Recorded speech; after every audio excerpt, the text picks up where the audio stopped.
Hello friends, welcome again to my YouTube channel.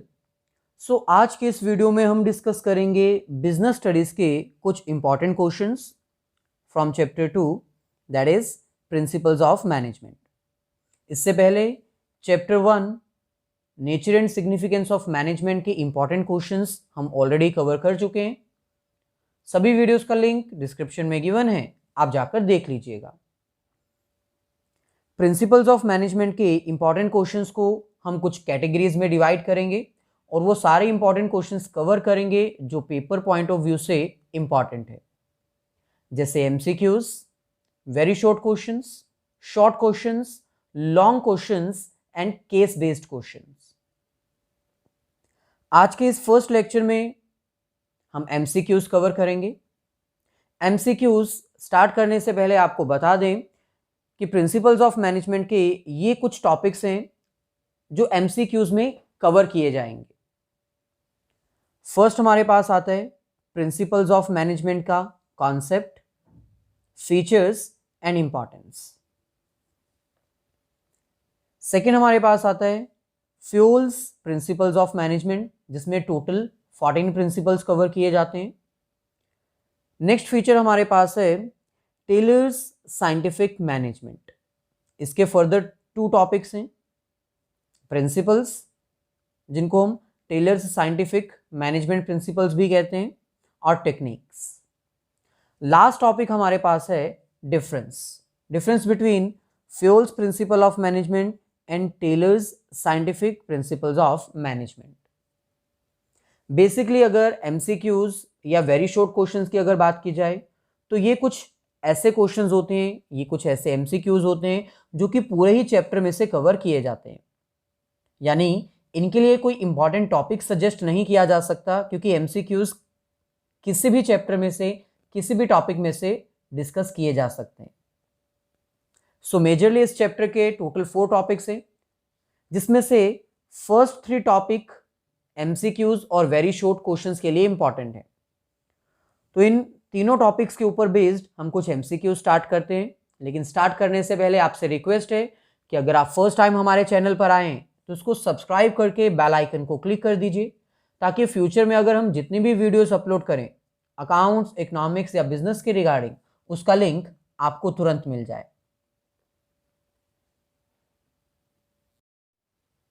सो ये हमारे पास MCQs questions. Question number 1, Dash are broad and general guidelines for decision making and behavior of a manager. Management values, ethics, principles या फिर none of these। Video को pause करके आप इसके answer को राइट डाउन कर सकते हैं। हम प्रोसीड करते हैं। यहाँ हमें पूछ रहे हैं कि मैनेजमेंट में वो वैल्यूज होती हैं, एथिक्स होते हैं या प्रिंसिपल्स होते हैं जो कि मैनेजर्स को गाइडलाइंस प्रोवाइड करती हैं डिसीजन लेने के लिए और उनके बिहेवियर को डिसाइड करने के लिए। बेसिकली वो मैनेजमेंट प्रिंसिपल्स होते हैं जो एक मैनेजर को डिसीजन लेने में हेल्प करते हैं। तो इसका करेक्ट आंसर क्या होगा? Option C. Second question, principles of management are applicable in government offices, private companies, hospitals, schools, club, everywhere. Identify the feature of principle of management. इस लाइन को रीड आउट करके आपको मैनेजमेंट के principles को identify करना है, उसके features को आइडेंटिफाई करना है। यानी मैनेजमेंट के प्रिंसिपल्स का फीचर यहां पर कौन सा फॉलो किया गया है। यहां पर हमें कह रहे हैं कि मैनेजमेंट के प्रिंसिपल्स जो हैं वो एवरीवेयर अप्लाई होते हैं, हर बिजनेस ऑर्गेनाइजेशन में, चाहे वो प्रॉफिट मेकिंग है, चाहे वो नॉन प्रॉफिट मेकिंग है, चाहे वो प्राइवेट है, चाहे वो गवर्नमेंट है। इसका मतलब management principles are all pervasive. All pervasive का मतलब होता है यूनिवर्सली एप्लीकेबल। सो ये एमसीक्यूज क्वेश्चन करने से आपको बेनिफिट भी होगा, क्योंकि आपके टॉपिक्स भी रिवाइज हो रहे हैं, जैसे कि features of management, features of principles of management, ये आप रिवाइज कर पा रहे हैं। चलिए next question, question number 3, Principles of management establish and improves the relation between human resources, identify the feature. यहां पर हमें कह रहे हैं कि मैनेजमेंट के जो प्रिंसिपल्स हैं वो ह्यूमन रिसोर्सेज के साथ एक रिलेशन एस्टेब्लिश करते हैं और उस रिलेशन को इंप्रूव भी करते हैं। इसका मतलब management principles are mainly behavioural, यानी वो ह्यूमन बींग्स के ऊपर अप्लाई किए जाते हैं, उनके साथ रिलेशन एस्टेब्लिश करने में और इंप्रूव करने में हेल्प करते हैं। सो इसलिए option C will be the correct answer. Management principles are mainly behavioural. So ऐसे ही नेक्स्ट फोर्थ क्वेश्चन हमारे पास है, the application of management principle is dependent upon the situation and nature of the organisation, identify the feature. यहां पर हमें कह रहे हैं कि मैनेजमेंट के प्रिंसिपल्स डिपेंड करते हैं सिचुएशन के ऊपर, किस तरह की ऑर्गेनाइजेशन है और कैसी कंडीशन प्रिवेल कर रही है, उसके अकॉर्डिंग मैनेजमेंट प्रिंसिपल्स मॉडिफिकेशंस के साथ अप्लाई किए जा सकते हैं। यानी मैनेजमेंट के प्रिंसिपल्स क्या हैं? फ्लेक्सिबल। वो फ्लेक्सिबल इन नेचर हैं, यानी रिक्वायरमेंट के अकॉर्डिंग उनमें चेंजेस किए जा सकते हैं। वो डायनामिक इन्वायरमेंट में चेंज होते रहते हैं। Fifth question, management principles provide readymade solution to the managerial problems, guidelines for managerial actions, both A and B, या फिर none of the above. Management principles क्या रेडीमेड सॉल्यूशन प्रोवाइड करते हैं? यानी अगर कोई भी प्रॉब्लम है तो मैनेजमेंट प्रिंसिपल्स को फॉलो करो, वो अपने आप सॉर्ट आउट हो जाएगी? नहीं, ऐसा बिल्कुल भी नहीं होता। मैनेजमेंट प्रिंसिपल्स सिर्फ एक गाइडलाइंस हैं जो एक मैनेजर को हेल्प करते हैं उसकी प्रॉब्लम को अंडरस्टैंड करने के लिए, सॉर्ट आउट करने के लिए। ये रेडीमेड सॉल्यूशंस बिल्कुल भी नहीं है। So correct answer option B, management principles provide guidelines for managerial action. चलिए, ऐसे ही सिक्स्थ क्वेश्चन हमारे पास है, the effect of managerial principles vary from situation to situation, it is related to which character of management principle. ये हमें कह रहे हैं कि मैनेजरियल प्रिंसिपल्स का जो इफेक्ट है, यानी मैनेजमेंट के प्रिंसिपल्स अप्लाई करने के बाद जो उनका रिजल्ट आता है वो वेरी करता है सिचुएशन टू सिचुएशन। हर बार रिजल्ट सेम नहीं आता और कुछ कहा भी नहीं जा सकता। ये नहीं कहा जा सकता कि मैनेजमेंट के ये प्रिंसिपल्स फॉलो करने से हमेशा यही रिजल्ट आएगा। इसका मतलब इनके रिजल्ट्स को वेरीफाई नहीं किया जा सकता। सो मैनेजमेंट प्रिंसिपल्स का कौन सा फीचर यहां पर हाईलाइट किया गया है? क्या वो फ्लेक्सिबल है, कॉज एंड इफेक्टिव रिलेशनशिप है उनके बीच में, या फिर वो कॉन्टिंजेंट है, या फिर यूनिवर्सली एप्लीकेबल है? सो यहां पर अगर कंसंट्रेट किया जाए, इसका करेक्ट आंसर होना चाहिए ऑप्शन सी, कॉन्टिंजेंट। कॉन्टिंजेंट का मतलब होता है जिसके बारे में कुछ नहीं कहा जा सकता। तो मैनेजमेंट के प्रिंसिपल्स कुछ ऐसे ही होते हैं जिनके रिजल्ट के बारे में कुछ नहीं कहा जा सकता। यहां पर फ्लेक्सिबल ऑप्शन जिन स्टूडेंट्स ने सिलेक्ट किया है वो रॉन्ग हो जाएगा, क्योंकि यहां पर आफ्टर इफेक्ट्स के बारे में कहा गया है। मैनेजमेंट प्रिंसिपल्स अप्लाई करने के बाद क्या रिजल्ट आता है वो कॉन्टिंजेंट है। जबकि फ्लेक्सिबल कहां यूज हो सकता है?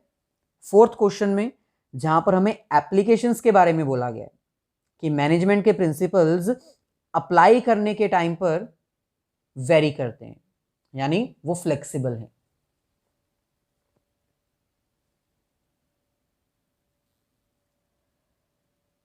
सो ऐसे ही सेवेंथ क्वेश्चन हमारे पास है, management principles improves knowledge, ability and understanding of managers under various managerial situations, identify the importance of management highlighted.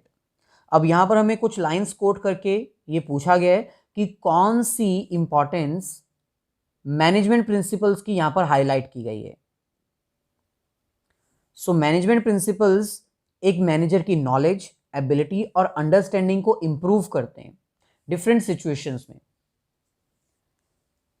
Option 1, provide managers with useful insight into reality, optimum utilisation of resources, scientific decision या फिर none of this. अगर concentrate किया जाए तो basically यहाँ पर हमें option A select करना चाहिए, क्योंकि मैनेजमेंट प्रिंसिपल्स मैनेजर को यूजफुल इंफॉर्मेशन प्रोवाइड करते हैं, उनकी नॉलेज को, एबिलिटी को और अंडरस्टैंडिंग को इनहेंस करते हैं ताकि वो बेस्ट डिसीजन ले पाए। इसका मतलब यहां पर साइंटिफिक डिसीजन नहीं, ऑप्शन ए इसकी बात कही गई है। सो सेवेंथ का correct option option A. Next question, question number 8, management principles train the managers in implementing the changes in the right direction and at right level in the organization. Identify the importance. यहां पर हमें कह रहे हैं कि management principles जो हैं वो मैनेजर्स को ट्रेनिंग प्रोवाइड करते हैं, ट्रेनिंग रिगार्डिंग कैसे चेंजेस को एक्सेप्ट करवाना है, कैसे चेंजेस सही डायरेक्शन में अप्लाई करने हैं ताकि ऑर्गेनाइजेशन अपने ऑब्जेक्टिव्स अचीव कर पाए। सो यहां पर आपको आइडेंटिफाई करनी है मैनेजमेंट प्रिंसिपल्स की importance. First, help in training, education and research. यहां पर ट्रेन वर्ड यूज किया गया तो ऑप्शन ए भी हो सकता है। फुलफिल सोशल रिस्पॉन्सिबिलिटी, ये बिल्कुल नहीं हो सकता। इफेक्टिव एडमिनिस्ट्रेशन, इसके चांसेस भी कम है। Last one, meeting changing environment requirement, मतलब इन्वायरमेंट की रिक्वायरमेंट के according managerial principle changes accept करवाने में हेल्पफुल रहते हैं। यानी ऑप्शन ए और ऑप्शन डी इन दोनों में से कोई करेक्ट ऑप्शन है। Management principles train the manager in implementing the changes. यहां पर मेन फोकस चेंजेस के ऊपर किया गया है। मैनेजमेंट प्रिंसिपल्स मैनेजर को ट्रेन करते हैं कि कैसे वो चेंजेस को एक्सेप्ट करवा सकें, यानी option D. Management principles helps in meeting changing environment requirement.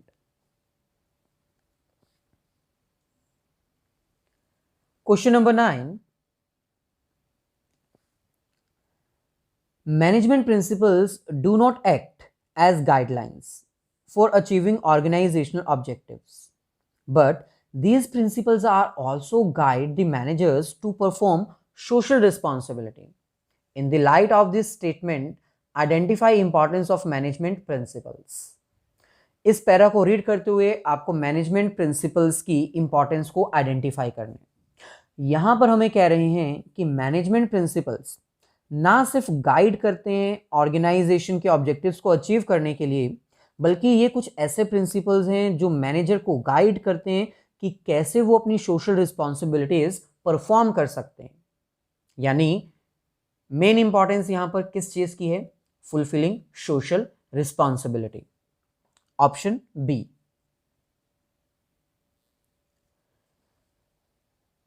सो ऐसे ही नेक्स्ट 10th क्वेश्चन हमारे पास है, Raghav, an employee following the code of conduct, rules, regulations of employment agreement, identify which principle of management is being followed here. So up to 9 question हमने management principles के features और उसके importance के regarding questions discuss किए, जिसके through आपके features और importance revise भी हो गए और हमने एमसीक्यूज क्वेश्चंस भी प्रैक्टिस कर लिए। अब नेक्स्ट एमसीक्यूज हमारे पास हैं प्रिंसिपल्स ऑफ मैनेजमेंट, जो कि फ्योल के 14 प्रिंसिपल्स कवर करते हैं। सो यहां पर हमें कह रहे हैं कि राघव, जो कि एक ऑर्गेनाइजेशन का एम्प्लॉय है, वो कोड ऑफ कंडक्ट फॉलो करता है। जो भी रूल्स और रेगुलेशंस हैं एग्रीमेंट में, उनको वो फॉलो कर रहा है। तो आपको आइडेंटिफाई करना है कि कौन से प्रिंसिपल ऑफ मैनेजमेंट को यहां पर हाईलाइट किया गया। Division of work, discipline, authority and responsibility, या फिर स्केलर चेन। बेसिकली यहां पर डिसिप्लिन फॉलो किया गया है। डिसिप्लिन एक ऐसा प्रिंसिपल है जो कि हमें कहता है कि ऑर्गेनाइजेशन के रूल्स रेगुलेशंस प्रॉपर मैनर में फॉलो किए जाने चाहिए। अगर कोई उनको फॉलो नहीं करता तो उनके ऊपर पेनल्टी भी चार्ज करनी चाहिए। सो राघव, जो कि प्रॉपर वे में रूल्स और रेगुलेशंस फॉलो कर रहा है, इसका मतलब यहां पर डिसिप्लिन प्रिंसिपल फॉलो किया जा रहा है। ऐसे ही 11th क्वेश्चन हमारे पास है, an employee of production department is asked to go slow in production to maintain quality standards by the production in charge, and sales in charge instructs the employee to fasten the production to meet the pending orders. Identify which principle of management is being violated.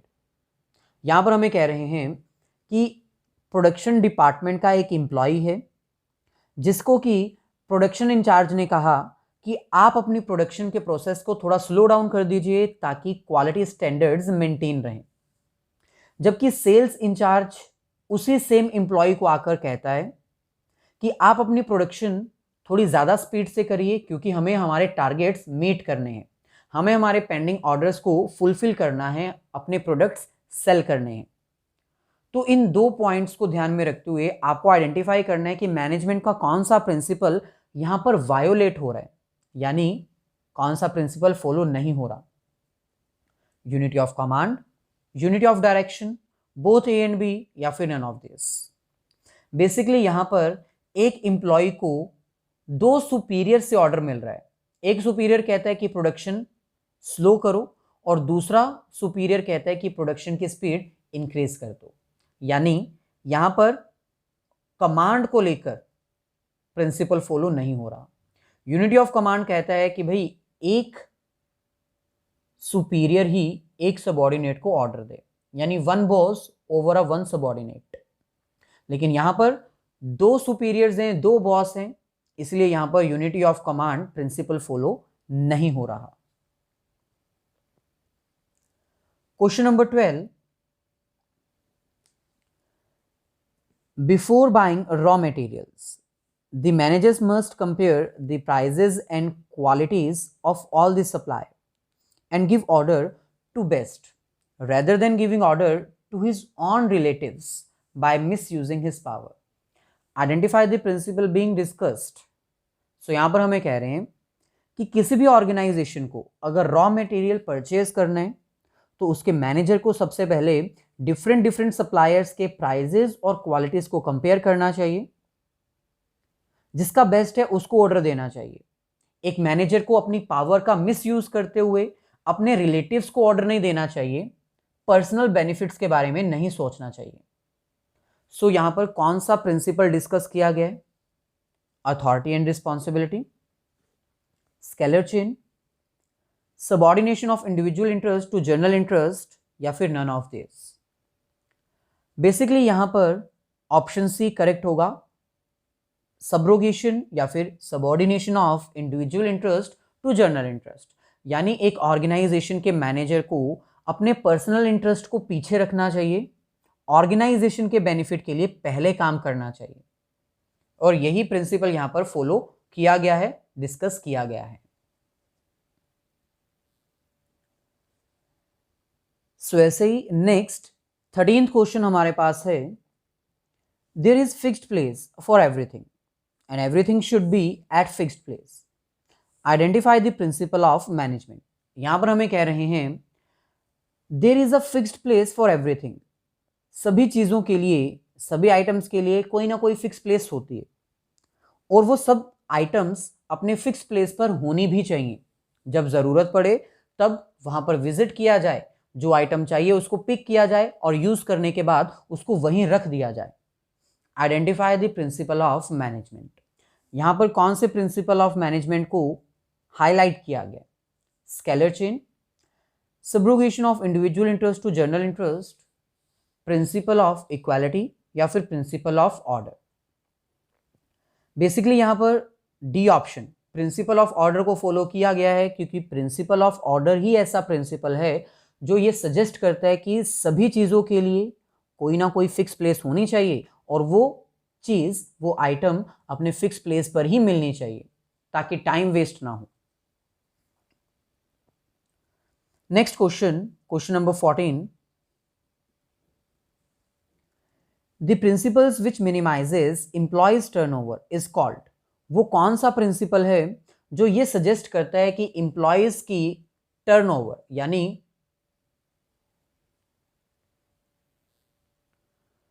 उनकी job छोड़ने की routine को खत्म करना चाहिए, कैसे उनकी turnover को कम किया जाए। कौन सा प्रिंसिपल है जो एम्प्लॉयज टर्नओवर को मिनिमाइज करने के बारे में सजेस्ट करता है? Principle of equality, principle of fair remuneration, subrogation या subordination of individual interest to general interest, या फिर stability of tenure of personnel, या फिर stability of personnel. Basically D option is the correct one, stability of tenure of personnel. यही वो principal है जो कहता है कि मैनेजमेंट को अपने एम्प्लॉयज को सफिशिएंट टाइम देना चाहिए, उनको ट्रेंड करना चाहिए ताकि वो कुछ ना कुछ परफॉर्म कर पाए, जिससे कि उनकी टर्नओवर कम हो जाए। ऐसे ही 15th क्वेश्चन हमारे पास है, the following principles of management prevents overlapping of activities. वो कौन सा प्रिंसिपल है जो ओवरलैपिंग एक्टिविटीज को कम करता है, यानी डुप्लीकेशन ऑफ वर्क कम कर देता है? Fair remuneration, unity of command, unity of direction and equity. अगर कंसंट्रेट किया जाए तो ये दो ऐसे प्रिंसिपल्स हैं जो डुप्लीकेशन को कम करते हैं, लेकिन यहां पर आपको कंसंट्रेट करना होगा। ओवरलैपिंग ऑफ वर्क बोला गया है, वो कौन सा प्रिंसिपल है जो वर्क को ओवरलैप होने से बचाता है, यानी वेस्टफुल एक्टिविटीज को कम करता है? Unity of command. Unity of command ऐसा प्रिंसिपल है जो ये कहता है कि one boss over a one superior, एक सबॉर्डिनेट को one boss over a one subordinate, मतलब एक बॉस की तरफ से ही ऑर्डर मिलना चाहिए। ज्यादा अगर सुपीरियर्स होते हैं तो एक सबॉर्डिनेट कंफ्यूज हो सकता है किसी भी वर्क को करने से पहले। जबकि यूनिटी ऑफ डायरेक्शन कहता है कि एक तरफ का रास्ता होना चाहिए, one head one boss one plan. अगर दो डिपार्टमेंट्स हैं तो दोनों के अपने अपने सेपरेट हेड्स होने चाहिए, उसके अकॉर्डिंग डिपार्टमेंट्स के बीच में ओवरलैप नहीं होना चाहिए। So unity of direction is for overlapping of departmental activities, जबकि ये क्या है? Overlapping of task, overlapping of activities. So दोनों में कंफ्यूजन नहीं है। यहां पर हमारे पास करेक्ट ऑप्शन क्या है? Unity of command. यही वो प्रिंसिपल है जो वेस्टफुल एक्टिविटीज को प्रिवेंट करता है, यानी रोकता है। Question number 16, right place for resources is indicated in. ये अभी आपको एक्सप्लेन किया है। वो कौन सा प्रिंसिपल है जो ये कहता है कि रिसोर्सेज को अपने सही जगह पर होना चाहिए? Right place for resources, that is principle of order. So चलिए ऐसे ही नेक्स्ट 17th क्वेश्चन हमारे पास है, kindness and justice in behaviour of a manager is related to. एक मैनेजर के बिहेवियर में काइंडनेस होनी चाहिए, जस्टिस होना चाहिए। ये कौन से प्रिंसिपल में आइडेंटिफाई किया जाता है? Principle of discipline, equality, fair remuneration या फिर ऑर्डर? बेसिकली इसका करेक्ट आंसर होना चाहिए प्रिंसिपल ऑफ इक्वालिटी, क्योंकि प्रिंसिपल ऑफ इक्वालिटी ही एक ऐसा प्रिंसिपल है जो ये कहता है कि एक मैनेजर के बिहेवियर में काइंडनेस होनी चाहिए, जस्टिस होना चाहिए, वो सबको एक ही नजरिए से देखे, कोई भेदभाव, कोई बायसनेस नहीं होनी चाहिए। Question number 18। सो 18th क्वेश्चन में हमें कह रहे हैं, violation of this principle will create insecurity among the employees. यानी अगर ये प्रिंसिपल फॉलो नहीं होता तो एम्प्लॉयज की तरफ से इनसिक्योरिटी का बिहेवियर निकलेगा, यानी वो इनसिक्योर हो जाएंगे, उनको लगेगा कि शायद हमारी जॉब हमसे छीन ली जाएगी। तो वो कौन सा प्रिंसिपल है जिसके फॉलो अप ना करने से एम्प्लॉयज इनसिक्योर हो जाते हैं? Spirit de corps, remuneration, stability of personnel या फिर authority and responsibility? Basically option C यहां पर करेक्ट होना चाहिए, stability of personnel. Stability of personnel एक ऐसा प्रिंसिपल है जो सजेस्ट करता है कि मैनेजर्स को अपने एम्प्लॉयज को सफिशिएंट टाइम देना चाहिए ताकि वो अपने आप को प्रूफ कर पाएं, वो बता पाएं कि हमें क्या काबिलियत है। लेकिन अगर मैनेजर उनको ये टाइम नहीं देते यानी ये प्रिंसिपल फॉलो नहीं करते तो एम्प्लॉयज़ के अमंग में इनसिक्योरिटी हो जाएगी, वो सोचेंगे कि शायद हमारा काम देखने से पहले ही हमें निकाल दिया जाएगा। ऐसे ही 19th क्वेश्चन हमारे पास है साइंटिफिक प्रिंसिपल ऑफ मैनेजमेंट में से।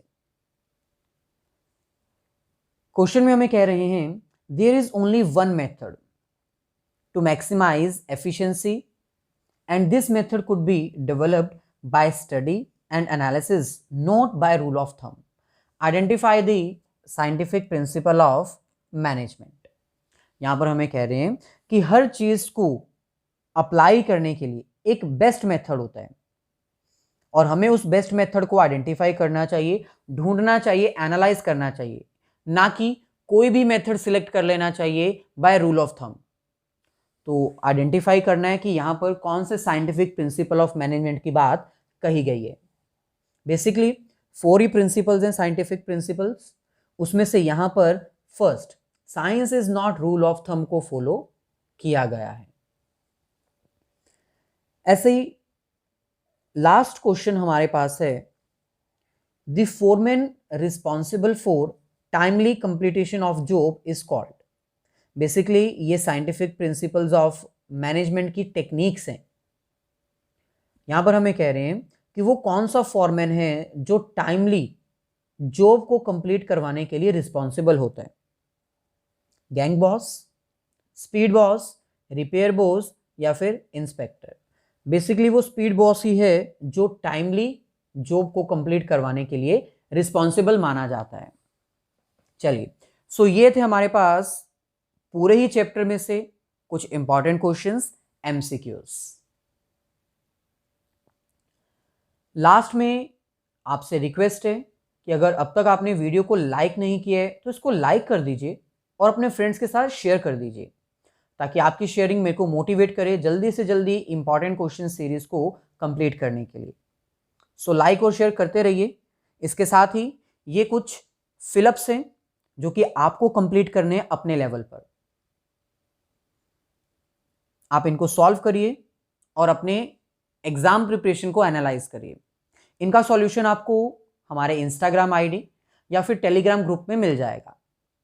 आप हमारे टेलीग्राम ग्रुप को ज्वाइन कर सकते हैं या फिर इंस्टाग्राम पर भी इसकी पिक अपलोड कर दी जाएगी, आप उसको देख सकते हैं अपने आंसर्स को मैच करने के लिए। लिंक डिस्क्रिप्शन में गिवन है। प्रीवियस जितनी भी वीडियोस हैं, रिटन नोट्स, वो सारे लिंक डिस्क्रिप्शन में गिवन है, आप जरूर से जाकर देख लीजिएगा।